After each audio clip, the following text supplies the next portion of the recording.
कि पार्थास्तु देवो भगवान मुकुंदो गृहीतवान् सक्षित देव आस्ते स्वपुर्यां यदुदेव देवो गृहीतवान् सक्षित देव गृहीतवान् सक्षित देव। पांडवों के पक्ष में भगवान मुकुंदो, भगवान द्वारिकानाथ हैं। अरे तुम कितने बड़े बलशाली बने रहो, पर द्वारिकानाथ के रहते कोई पांडवों का बाल बांका नहीं कर सकता। ये कहकर के विदुर जी निकल पड़े। 12 वर्षों तक घूमते रहे। एक दिन अचानक यमुना के पुलिन तट वृंदावन में पहुंचे तो क्या देखा, भगवान के अंतरंग मित्र उद्धव रो रहे हैं,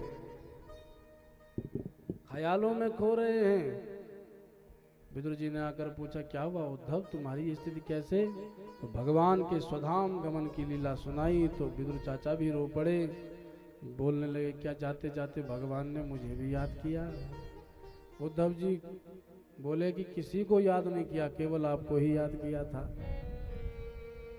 जाते जाते मुझे बोले, उद्धव मैंने संसार में सबको दिया जो मेरी शरण में आया, पर एक ऐसा मेरा भक्त है जिसने मुझे दिया, मैंने उसको कुछ नहीं दिया।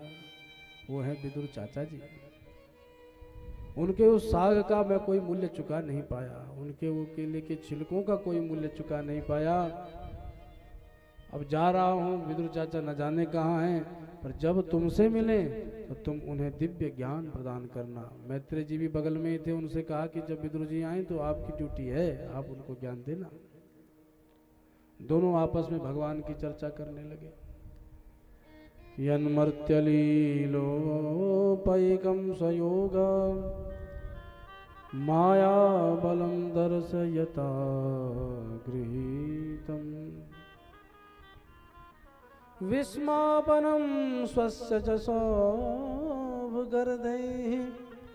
परम पदं भूषण भूषणांगम् परम पदम भूषण भूषणांगम।